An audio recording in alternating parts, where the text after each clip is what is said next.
The live broadcast of the People's Voice auditions had been going on for 2 hours, and the fatigue in the air hung like cigarette smoke. Assistants whispered irritably into their headsets, the sound engineer demanded a stronger coffee, and the judges forced smiles for the cameras while backstage their colleagues nervously flipped through the script. The plan was simple. After every 2 serious performances, there should be something comedic, a flop act, as the internal notes called it. The audience loved contrasts.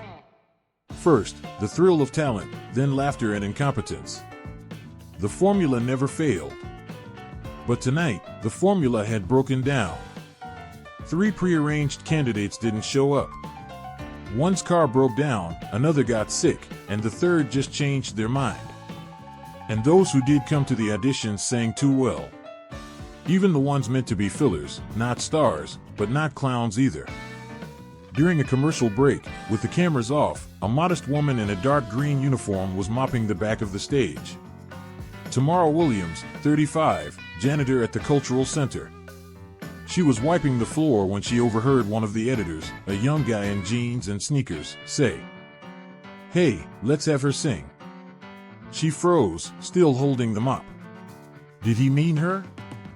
The producer turned, gave her a quick once-over, and suddenly lit up. That's it. Absolute contrast. The audience eats that up, he said, relief in his voice. The problem was solved right there. No need to scramble for a replacement, reshuffle the order, or explain to the sponsors why they'd lose viewers. Tamara felt a slight tremor inside. These people were looking at her as if she were already standing center stage with a microphone in hand. "Excuse me, miss," the editor called out, "would you like to try singing for the whole country?" "I'm not a singer," she replied in alarm, though her voice shook not from fear, but something else. "Oh, come on," the producer waved it off. 5 minutes of fame. Imagine it, the whole country seeing you. Just sing however you can. Naturally, human. But beneath his words, Tamara heard what he wasn't saying. Sing badly. Let us laugh. Be our entertainment. Assistants gathered around her. Someone was already holding a cue card with the lyrics to "A Love Like a Dream," a difficult song that even pros might struggle with cold. "Haven't sung in a long time," Tamara repeated, but her hands were already reaching for the card. "But I'll try." The crew perked up. The editor smirked. $100 says she cracks on the chorus. The sound engineer, eyes on his console, muttered, 200 says she won't even make it through the intro. A young assistant giggled. I say she'll start crying right on stage from stage fright. Money was already changing hands as Tamara stood there, reading over the lyrics. They could already picture the scene, a flustered woman on stage, trembling voice, a smattering of pity applause, and the judge's gentle "thank you, goodbye." The commercial break was ending. Tamara was led toward the stage entrance. Someone straightened her shirt collar, another whispered, "Good luck." The house lights went up, the cameras found their angles, the spotlights hit her with blinding white. She walked to the center of the stage, no makeup, hair in a simple bun. A faint ripple of laughter passed through the audience. They already knew what was coming. The host, with his professional smile, announced her name and the song title. The backing track began. Tamara closed her eyes and sang the first note. Her voice was strong, clear, confident. She sang simply, without vocal tricks, but every note landed perfectly. The sound engineer instinctively turned up the volume. A voice like that needed to be heard. The producer, who had been sipping cold coffee all night, set his cup down and leaned forward. The judges, ready with their patronizing remarks, exchanged uneasy glances. The crowd grew quiet. No more rustling of programs or whispering. Tamara sang the last note and opened her eyes. A beat of silence, then thunderous applause. People began to stand. First a few in the front rows, then the whole hall. Someone whistled, someone shouted, "Bravo," and an elderly woman in the third row dabbed at her eyes with a handkerchief. Backstage, panic broke out. The head producer fiddled nervously with his earpiece, trying to reach the director. Assistants looked at each other in confusion. No one knew what to do. The comedy filler had turned into a sensation, and that wasn't in the plan. The host, smiling as if nothing were wrong, said, "And now, the judge's decision." First up was David Hunter, a young singer with a trendy haircut and an expensive watch. In the script, he was supposed to say no, gently but firmly. David hesitated. His eyes flicked from Tamara to the producer backstage. Finally, he said, "I'm going to say no." The audience erupted in outrage. "Are you serious?" someone shouted. "Get your ears checked," yelled another. David flushed, trying to explain, but his words were drowned in angry noise.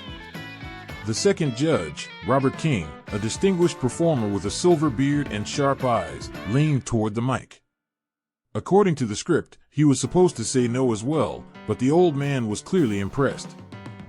"Young lady," he began solemnly, "I haven't heard a voice like that in many years.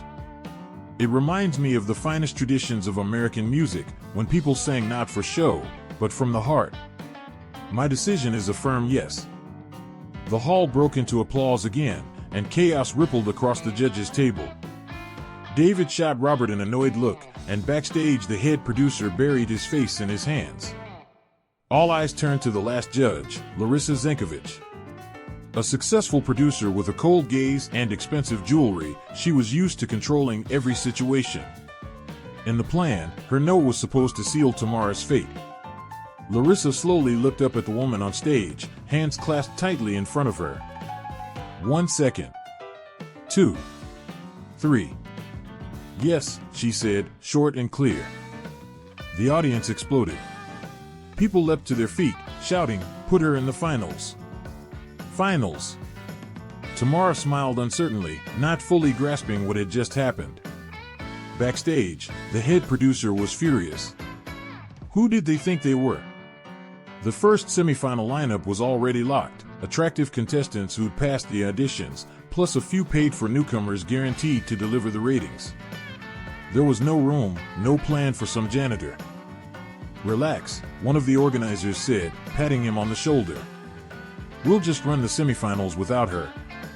This will be forgotten in a week, and we'll do it all as planned." But the producer felt something had gone wrong.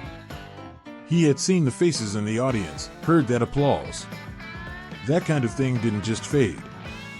During the next commercial break, Larissa approached Tamara, who stood in bewilderment backstage. "Listen," she said quietly, "I want to help you." She reached into her purse and pulled out a folded sheet of paper. "This is just a sample contract. Tomorrow I'll have the official paperwork ready.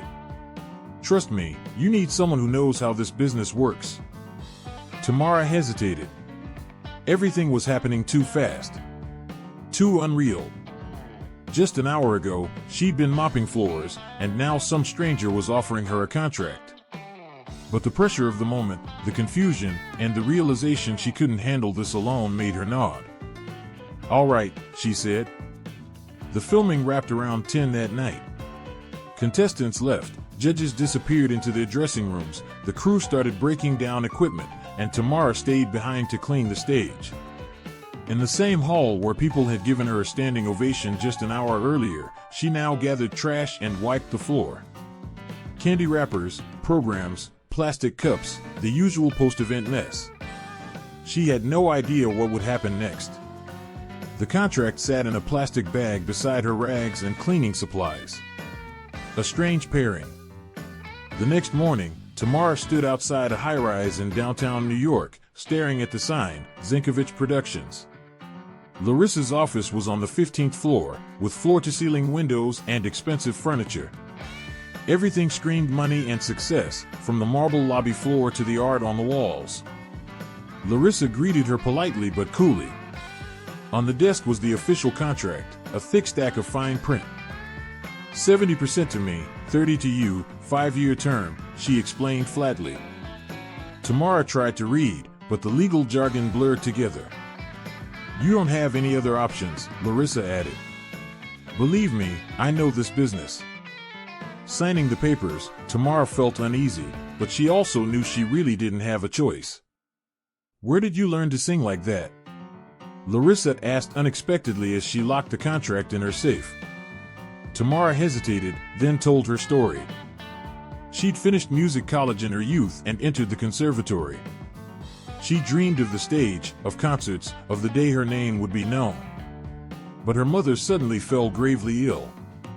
For a long time, she had to drop out, work, and take care of her. Then she married a good man, an electrician. Steady job. They had a son. Money was always tight. They rented a one-bedroom apartment. Every spare dollar went toward her son's university tuition. He was the family's only hope, a future software engineer. Larissa listened silently. Her eyes weren't sympathetic, they were calculating. She was assessing how well this backstory would sell to the public. Meanwhile, the internet was catching fire. The video of Tamara's performance was racking up views at lightning speed. 500,000 in the first day, 2 million in 3 days, 4 million by the end of the week. Social media buzzed. Bloggers filmed reaction videos, journalists interviewed her former colleagues at the Cultural Center. Janitor with the voice of Whitney Houston, the headline was everywhere. The show's producers held an emergency meeting. Dropping Tamara was no longer an option. Too much attention. Too big a risk of scandal. "We'll have to put her in the semifinals," the head producer said grimly, "but we'll do it our way." The plan was ruthless. They gave Tamara a song in English, a Whitney Houston classic with soaring high notes, tricky phrasing, and requiring flawless diction and technique. The goal was for her to crash and burn, so the public would see her first success as a fluke. The judges got their instructions, 1 yes, 2 no's, to make it look fair but still eliminate her. "The internet will forget," assistants joked. "We want a perfect final." They gave her the song just 2 days before the performance. During rehearsals, assistants hovered with cameras, hoping to catch bad takes. The stylists were quietly told not to glam her up, but one way or another, they failed. A touch of makeup brought out her striking eyes, her hair was styled into an elegant updo, and a vintage dress fit her perfectly. The night of the semifinals arrived. She was called to the stage to warm applause. The audience remembered her first performance. But now, the air was charged, this was the test. Either proof of talent or proof it was a one-off. Tamara walked to center stage. For the first time wearing makeup and a beautiful dress, she looked completely different. But her hands trembled slightly as she took the microphone. The spotlights blazed, the hall went silent. The first notes of "I Will Always Love You" began. Tamara started singing in English, a song everyone in the room knew. Her voice was steady, though her accent showed English wasn't her native tongue. But the melody flowed true, the high notes rang pure, and the emotion was real. The audience listened closely, many recording on their phones. When the last note faded, the applause roared louder than the first time. People jumped to their feet, shouting bravo. In the front row stood a young man filming every second, Ethan, Tamara's son. It was time for the judges' votes. David Hunter spoke first. "The song is challenging, and your performance was solid, but I don't see growth." "My answer is no." The crowd murmured disapproval. Robert King shook his head. "David, you're wrong.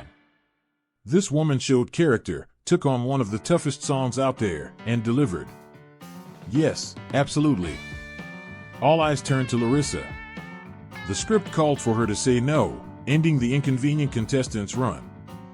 But Larissa slowly looked around the hall and saw the young man in the front row. Ethan, holding up his phone, his face glowing with pride for his mother. Something clicked inside her. "Yes," she said firmly. The hall erupted. Tamara stood on stage, stunned.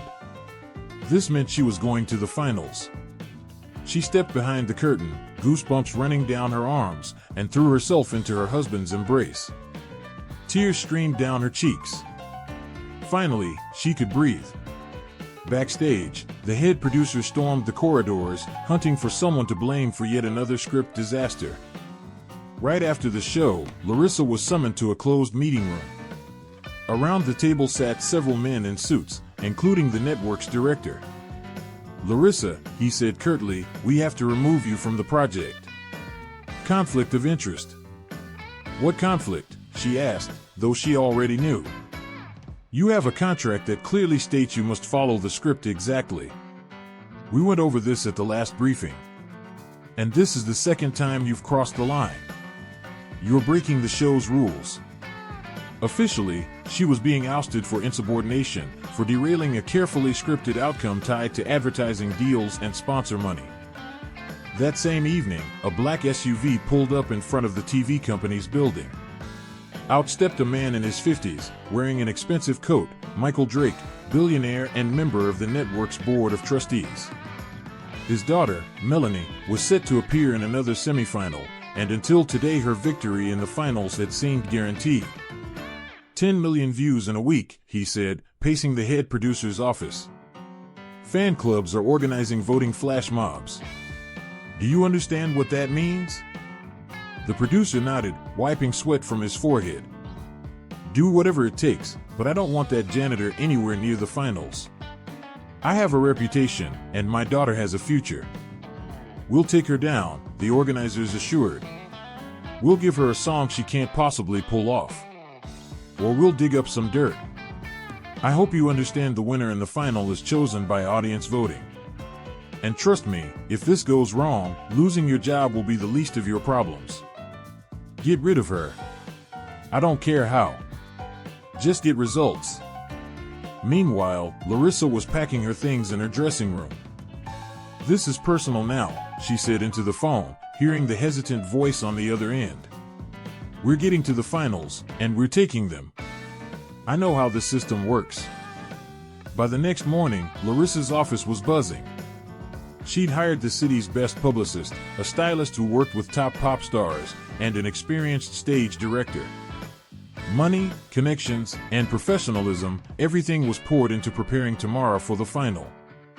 But when Tamara stepped out of the TV center after the semifinals, the journalists were already waiting. Questions flew like bullets. Tamara, is it true you got through because you're connected to a judge? Was this all part of a PR stunt?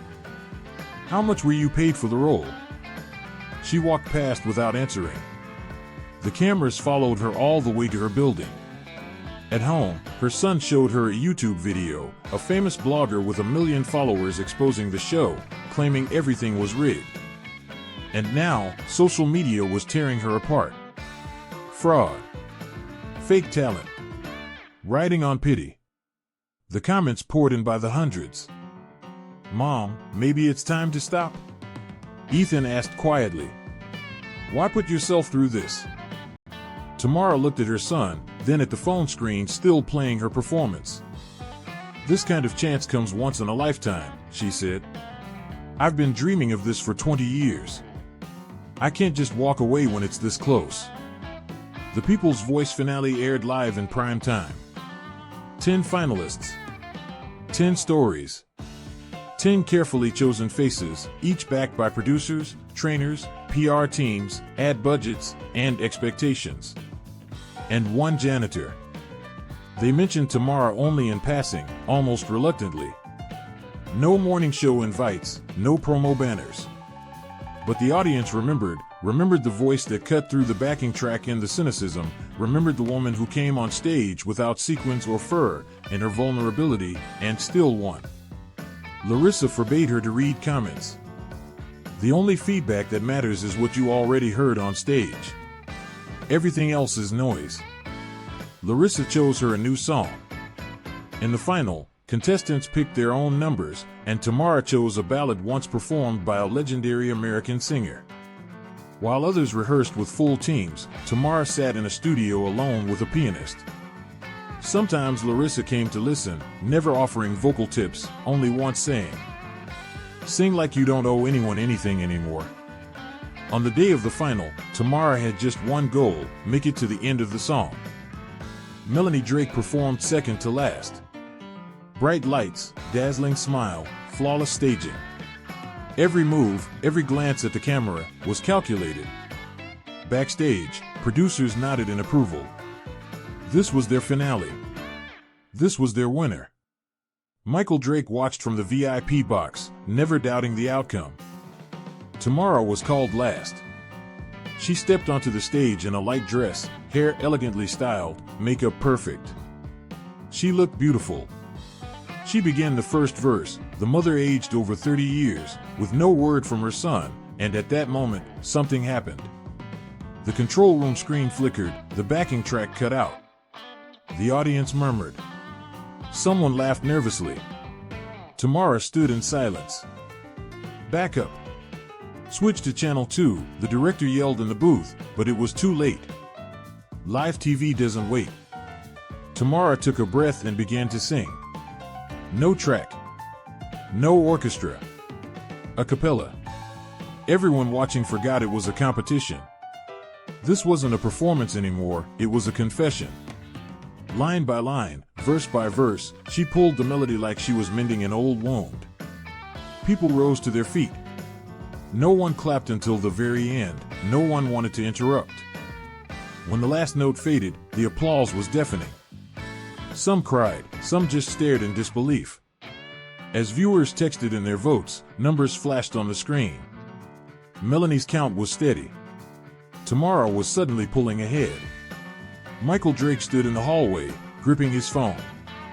His face paled, he stepped out of the VIP box and made a call. Drake here. Steven, make sure she doesn't win. You know exactly what I mean. The numbers need to match expectations. I don't care about your licenses. If this vote goes wrong, you won't have to worry about licenses at all. Understood, came the reply. Half an hour later, the broadcast cut back to the studio. The host held the envelope. The winner of the People's Voice is. The hall went still. Tamara sat gripping her armrests. Melanie was already on her feet, smoothing her hair. Melanie Drake. Fanfare. The camera caught Michael's forced smile. The audience applauded, but only part of them clapped with any enthusiasm. Tamara stepped back with the others to the winner's row. For her, the result didn't matter anymore. Her face was calm, almost detached, like someone who's walked through a storm and still hears the silence in her ears. But, the host added, we have one more result. The Audience Choice Award goes to, she paused, Tamara Williams. This time the hall erupted. People stood, some chanting her name. Tamara rose slowly. The host approached with flowers. The camera caught Larissa, surrounded by other finalists, crying openly. She hadn't won, but she wasn't remembered as a random contestant, or as a janitor, but as the woman who kept singing when the music stopped. After the finale, the TV coverage went quiet, but the internet didn't. The video of Tamara's a cappella performance became the week's soundtrack. Shared in group chats, dissected on forums, reposted endlessly. Even people who'd never watched the show knew there had been a woman who sang without music and without fear. The official results were left unexplained. Under Melanie's videos, dislikes outnumbered likes. Every congratulatory post drew hundreds of comments about injustice. The show's PR team disabled comments within 2 days. After the show, everyone responsible for the final broadcast, the director, the voting editor, and the PR coordinator, was gone. Behind the scenes, word was that Drake personally pressured network leadership to shut the topic down and avoid an investigation. There was no public scandal, but none of their contracts were renewed. Melanie was quickly signed by 2 major labels. Her face popped up in music videos, she recorded a cover, did a couple of city events. A month later, her name was already blending into the crowd of other glossy, interchangeable voices. Larissa's path went another way. Riding the wave of attention, she built a new team around Tamara. No big names, just people who knew their craft. They booked one venue, live sound, no gimmicks.